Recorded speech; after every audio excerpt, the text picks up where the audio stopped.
Good evening. This is Jacob Hornberger, and this is the Jacob Hornberger Show. Nice to be back with y'all. I'm president of the Future of Freedom Foundation. Well, with both political conventions over now, the presidential race is upon us, and we'll all be treated to an exercise of extreme boredom. Of course, that's boring for us libertarians. It's not boring for the Republicans and the Democrats and the mainstream media who get off on all this great big fight that Obama's going to have against Romney. And the problem, of course, here is what they're fighting over. I mean, that's what makes it so boring, this entire race, at least for us libertarians. The race is over who is going to manage a system that is slowly going downhill and may very rapidly go downhill if certain events take place. But that's been the cycle, ever since when they first established the welfare state and the warfare state and all the regulated economy and the drug war and so forth. There was still a massive amount of capital in society, a massive amount of wealth for them to seize and confiscate to fund their imperialism overseas and fund the ever-growing military establishment, fund the ever-growing welfare establishment. And those were happy days for the statists. And, over the years, they were confiscating more wealth, but the wealth was able to produce at a higher rate than what they were confiscating. But finally, what seems to be happening is that they've reached the peak of the hill, and now the nation is going downward into a downward spiral. They're spending much more than what they're bringing in taxes, to the tune of about $1 trillion a year. And they're not even slowing down here. I mean, they think of new ways to spend taxpayer money every single day, including bailing out foreign dictatorships like the dictatorship in Egypt. And then, of course, you've got the bailout of Spain and Greece, and where they funnel the money through the World Bank and the International Monetary Fund. So they're continuing to send our nation to where Greece and Spain are, toward bankruptcy. The only way they can get out of that is to print money. That's what the Federal Reserve is all about. And the standard of living is slowly starting to creep downward now in America instead of soaring as it was with our ancestors. And, everywhere you look, the system's in crisis or chaos. Social Security is busted. Yeah, okay, the mainstream media keeps saying there's a fund, we promise there's a fund, government officials say there's a fund. There's no fund. It's all a sham. It's a fraud. They've got government IOUs in there. Okay, well, how do you collect IOUs? By taxing people. In other words, there's nothing there. It's like, putting an IOU in your safe and saying, oh, look how wealthy I am. I have IOUs in my safe. Well, they're from you. And Medicare and Medicaid, we can see what an enormous mess that is, even to the tune where now they're forcing people to buy insurance. If you can imagine that here in the land of the free, the home of the brave, the government's got the authority to force people to buy things. I mean, but it's a sign of how bad things are in the welfare state. And then you've got, the whole panoply of welfare programs, farm subsidies, education grants, foreign aid to dictatorships, foreign aid to democracies, foreign aid to everybody that'll, do the bidding of the U.S. Military empire. And then, of course, you've got the empire, the military empire, invading countries, occupying countries, the reverence that the mainstream media and many people in the mainstream have for the military and the military-industrial complex. And the spending goes out the gazoo, through the roof, through the military-industrial complex, through the CIA. It never stops. So that you've got the welfare state, you got the warfare state, you got the drug war in the middle of all this thing where the CIA is involved, the military's involved. It's just one great big mess. And it's just, it's moving America downward into a downward spiral. And so what's the battle here between Obama and Romney? And it's important to recognize the nature of this battle and then compare it to what we libertarians stand for. If for no other reason to show how important it is that we libertarians continue to stand for our principles instead of getting mired down in all this status muck that the Democrats and the Republicans are mired in. Yeah, I know you hear this. You hear Republicans saying, oh, if we don't elect Romney, oh, the nation's going to go down. Oh, Obama's going to destroy the nation. Oh, Romney will save us. Romney will save us. This is pure nonsense. There's not any difference between Romney and Obama. It doesn't make any difference. Elect one, elect the other. It makes no difference. You see, the mindset of the Republicans and Democrats and the mainstream press is that this is a system that just needs a better manager. We can just get the right people in public office. By golly, we're going to make this system work. And so you have this nonsense of like, well, let's determine who's going to be the better job creator in chief. And let's have a big debate. Okay, so, in October they're going to bring Obama together on the stage and Romney on the stage, and they're going to fight it out and duke it out over who's the better job creator in chief. And the media's going to be all hyped up about it and like, okay, and Obama's going to say, I created jobs. This is how many jobs I created, and then he's terribly concerned because the latest jobless report might be down, And Romney's going to say, I'm a businessman. I worked for the Olympics. I know how to create a job. Man, I'm a better job creator in chief than Obama will ever be. Elect me because I can create jobs. I mean, this is ludicrous. You see, implicit in this whole mindset is that it is the job of the president to create jobs. and really lurking behind this whole thing is this philosophical notion that it's the government's job to create jobs. Okay, it's the government's job to manage the economy. I mean, really, every 4 years we're treated to this nonsense, this idiocy of who's going to be the better manager of the economy, and the game that's played is, you see, now that America's been in this downward spiral for decades now. Every 4 years, things are a little bit worse than they were 4 years before.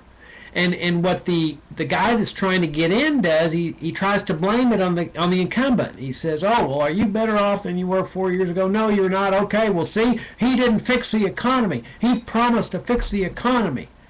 Well, remember, that was what Barack Obama, I mean, that's what Romney's saying now.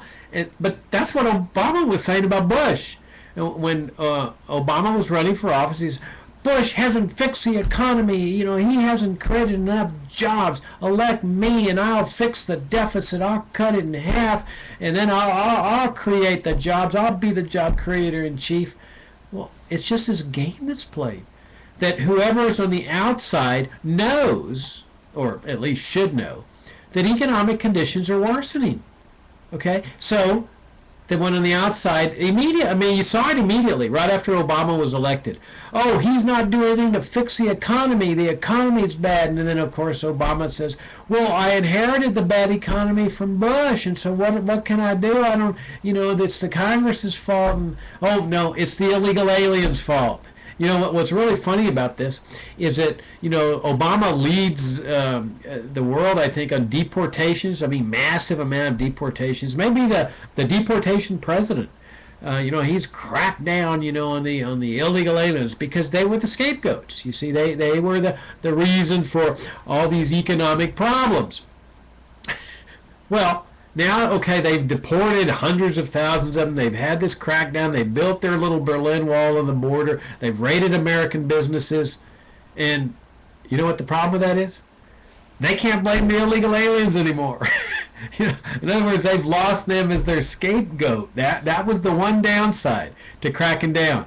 Because now, things aren't any better. In fact, arguably they're worse. I mean, when you exclude, deport all these people that were producing, I mean, they weren't busting these people at a welfare office. They always say, oh, they're coming on welfare. They're coming on welfare. I have never heard of one instance where an immigration official has raided a welfare office and caught an illegal alien. No, the raids are always on private businesses. And so they can't blame this whole thing on their little popular scapegoat.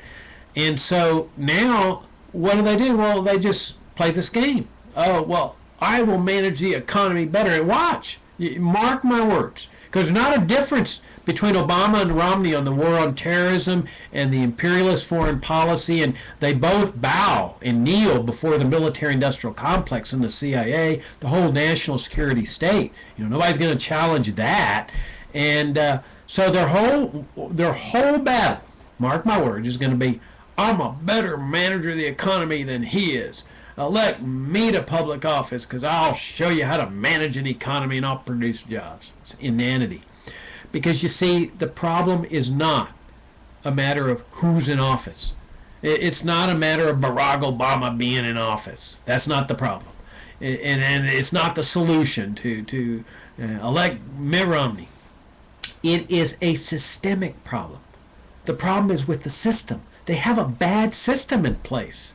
And when you have a bad system, it doesn't matter who's in office running that system. The system's going to win. The badness is going to prevail. And you see, this is the problem with Democrats and Republicans, conservatives and liberals, statists everywhere. That they cannot see that the problem is with their system. And it's their minds don't even permit them to confront that possibility. It's just too frightening. They've been born and raised under a welfare warfare state. They think it's the only way there is. I mean, without a giant military establishment, a Pentagon, troops everywhere, bases all over America protecting us from, I don't know what they're protecting us from, but bases all over the world, 130 countries, 1,000 military bases. You got a welfare system going out the gazoo. That's the problem. You see, it was their adoption of the welfare warfare state that caused America to start moving toward the decline. And they can't face that. They think that without this system, there'd be chaos. And there is chaos. It's called planned chaos, as Ludwig von Mises termed it. You see, here America started out with an ideal. And that is that there would be no welfare state. That there would be no warfare state. Okay? I mean, there was no standing army in America. That was our heritage. There was no Social Security, no Medicare, no income tax. That was the heritage of what it once meant to be an American. That's what it once meant to be free. When Americans, say in 1880, were asked, do you consider yourself a free person? They said, of course we are. And in their mind, freedom was a system in which there was a government, there was a federal government, but with no welfare. No Social Security, no Medicare, no income tax. You made it, you kept everything. I mean, it was an incredible system, and that's what they defined as a free society. There was no standing army, big military establishment, military-industrial complex, national security state, CIA, national police force, FBI. That to them was what freedom was. And the problem is that when the statists won, and admittedly they won, in the 1930s, the welfare state came into existence. They used an emergency that they said, we have to address this emergency, which they themselves caused through the Federal Reserve System, because by this time the statists had won that battle too. They got a central bank into play in 1913. But they said, we have to address this emergency, but they ended up changing America's economic system permanently. In other words, they didn't just bring in temporary programs to address this temporary emergency. They revolutionized the system. And that's the welfare state. That was when Social Security came into existence, and providing the seeds for Medicare and Medicaid and the whole shebang of education grants, farm subsidies, FDIC, foreign aid to dictatorships. The whole concept of using the income tax, which had been brought into existence in the early part of the century as well, even though our ancestors had lived without one. But they used the income tax to confiscate wealth and distribute it to others, to people to whom it didn't belong. And they said, we're going to help the poor. This is to help the poor. We're going to equalize wealth. Their mindset was no different from the other leftists around the world. Allende in Chile, Castro in Cuba, Kim Il-sung in North Korea. The mindset was the same, that we have to equalize wealth. We have to give the poor an opportunity here. And ironically, they produce the exact opposite. I mean, they actually hurt the poor with these socialist welfare state policies because the poor were flooding into American shores throughout the 1800s. I mean, if you look, for example, from 1875 to 1900, poor people were flooding into America from all over the world. They were leaving the nations of statism to come to a nation where there was no welfare for the poor, no public schooling to speak of. I think Massachusetts was the only state that had a coercive system of public schooling. No welfare, no Social Security, no Medicare, Medicaid, no drug war. They were flooding American shores. There was no immigration controls. That was another aspect of what Americans once considered a free society.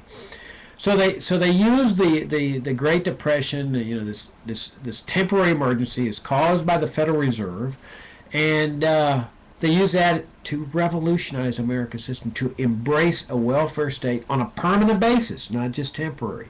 And then as the years go on, you've got the whole giant military getting going. It starts back in 1898 with the Spanish-American War, where the statists want to take over Cuba. They take over the Philippines, kill hundreds of thousands of Filipinos who had been fighting for their independence against Spain, and now what was becoming the American Empire. World War I, a total waste of American life, set the stage for Adolf Hitler. World War II.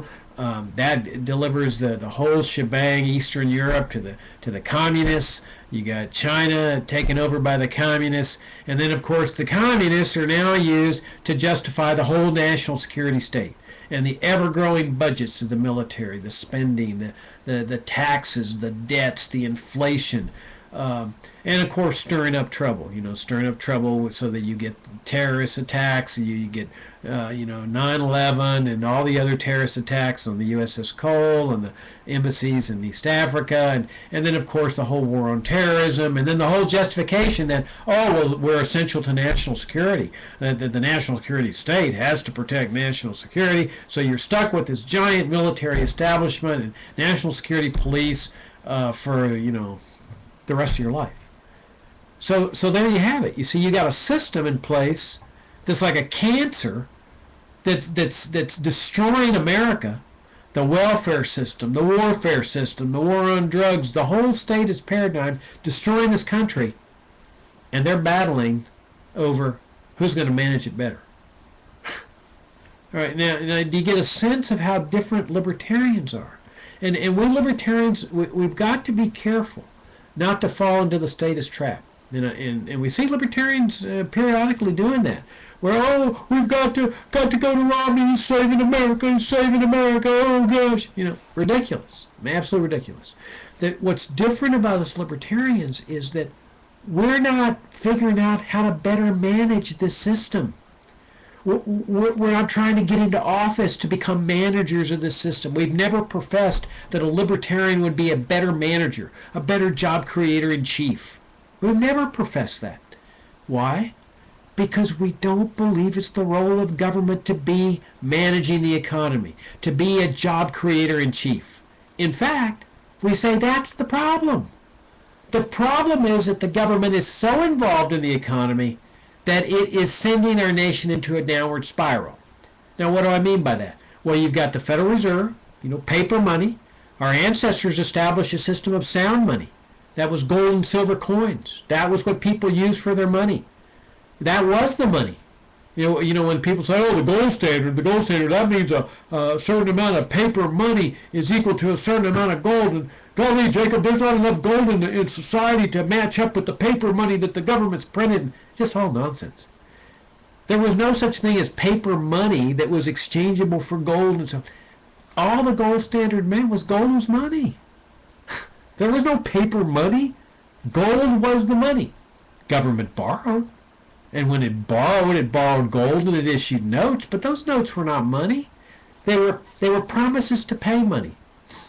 And of course they smashed out that entire history, that legacy during the New Deal when they made it a felony to own gold in this country. Imagine, they nationalized gold the same way that Allende in Chile was nationalizing property, that Cuba under Castro's nationalizing property later on. But Roosevelt led the way, nationalizing gold. Of course, the communists had done it in the Soviet Union. Um, but you see, we libertarians, we stand for an entirely different system, an economic system, one in which the government cannot manage the economy. It lacks the power to manage the economy, where it cannot produce jobs, where it cannot tax and wealth and redistribute it. So by necessity, we say dismantle the welfare programs, repeal them, ditch them immediately. No phase out, no gradualism and all that other stuff. Just get rid of them. Start repealing. Start with the crown jewel of the welfare state, Social Security. People will get along fine. Americans just have to believe in themselves again. They got to believe in freedom. They got to believe in free markets. And when they say, oh, America would never survive without Social Security. Oh, we'd never survive without Medicare and Medicaid and education grants and aid to dictatorships. It's ridiculous. You got to believe in yourself. You got to believe in others. You got to believe in freedom. Because freedom does work. But when people have lost their confidence in themselves and their faith in themselves and their faith in freedom, well, that's when you get this attitude, oh, how can we live without Social Security and Medicare and Medicaid? Bull. People get along fine, Some might have to go to work, yeah? That's the way life is sometimes. A lot of times people are wealthy enough. They don't need it. For those that are truly needy, that's where charity comes in. Charity means nothing when it comes out the force of a government gun. It's not charity. It's the opposite of charity. It's stealing.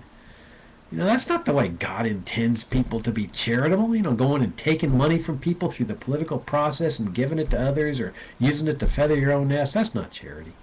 And this is where Christians are, it's just amazing to me that Christians can support this sinful conduct on the part of government. It's just absolutely amazing that they can do that.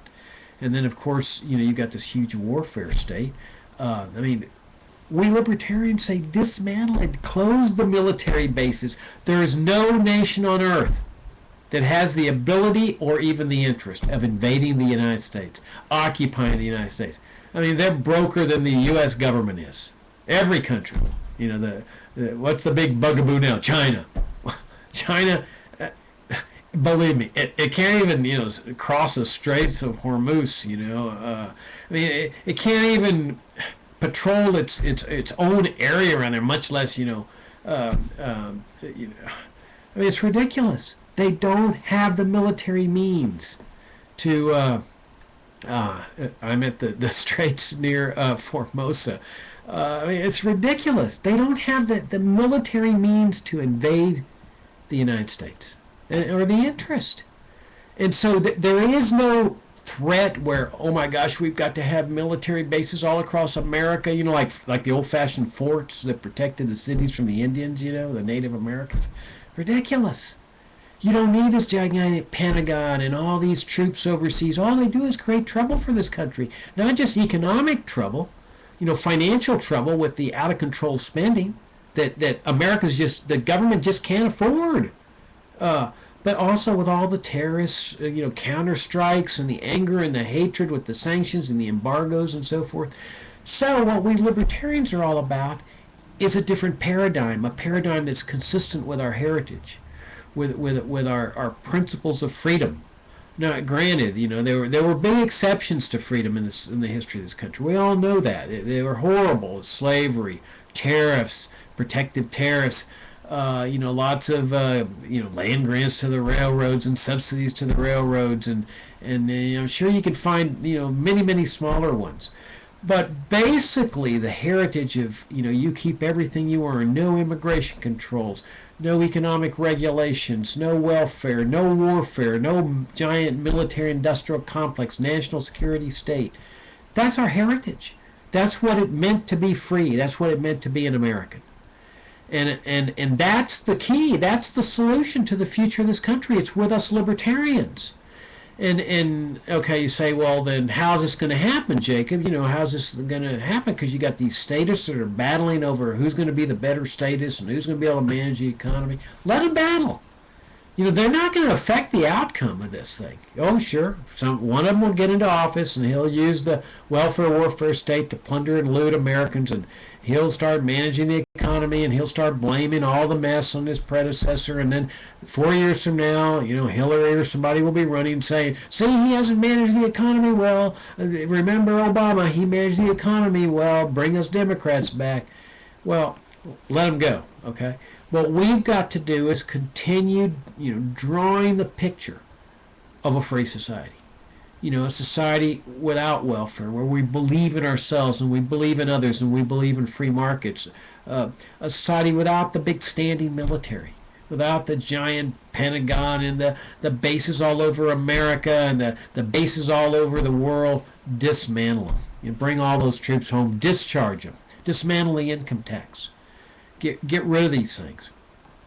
In other words, what we need to do is separate the economy and the state and restore the conditions of a free and peaceful society, one in which there's not this reverence, this godlike reverence for the military, and oh my gosh, we've got to have this military, and they're the ones that were able to play our baseball games and our sports games because the military's over there overseas killing people.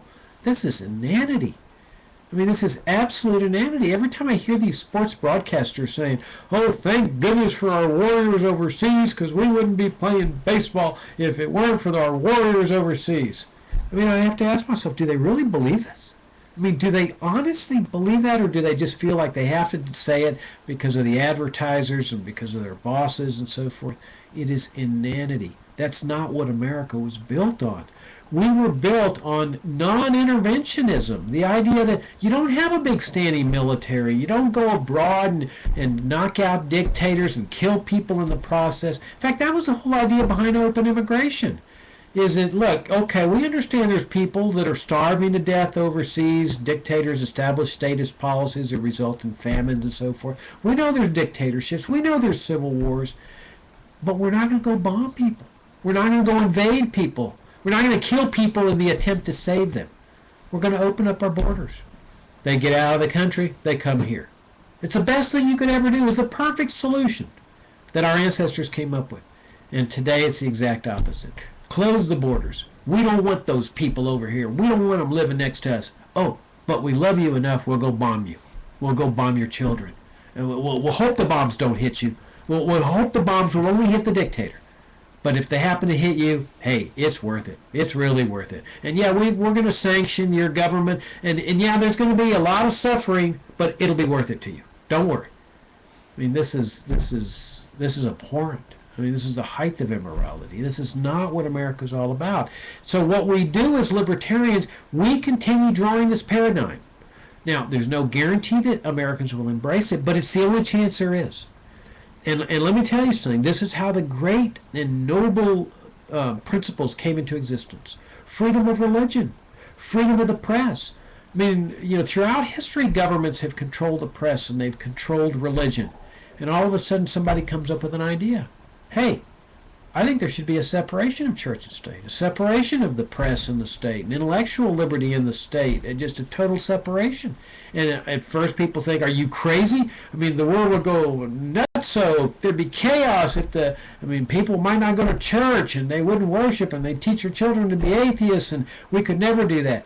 But then one person says, no, it's a good idea that the government not regulate religion, and then another person gets the idea, and another person thinks about it, and he gets it, and all of a sudden it starts going across society, and people reach a critical mass that all of a sudden overwhelms the status because their arguments are ridiculous in opposition to it. That's what we libertarians need to keep doing on economy. No different. Stop the government from regulating economic activity, because that's the cause of economic distress. That's what hurts the poor the most. And if the poor ever figure this out, the liberal gig is up, because their excuse is always, we got to help the poor. Well, when the poor figure out, when the government helps us, we go down, that's when the gig is up. And that's what we libertarians got to keep showing. That just as people fought for freedom of religion and freedom of the press, we've got to fight for freedom of trade, economic liberty, and then on the warfare state side, a free and peaceful society, well armed, everybody's got a right to keep and bear arms, but where you don't have this gigantic military establishment that's sucking the lifeblood out of us, creating a lot of anger and hatred that they then use to take away our freedoms here at home with, military detention and all the authorities that they've adopted since 9/11 that really are inherent to dictatorial regimes. So the point is, there's a solution to this. And that solution is not electing Barack Obama or Mitt Romney or any these other people that are running for office. The long-term solution, the short-term solution, is a libertarian principle. The same principle that people battle for on press and religion. Freedom of trade, economic liberty, a free and peaceful society. That's the future of this country. Sound money. That's what will bring this country back. All this other stuff is just tinkering with their statist system, trying to reform it, trying to make it work. It's never going to work. Statism is inherently defective. Socialism is inherently defective. Imperialism is inherently defective. And so there's only one solution out of this. Dismantle all the statism and restore a free, peaceful, prosperous, and harmonious society to our land, and lead the world out of the statist morass in the process. That's the show. Thanks so much for tuning in, and I'll see you next week.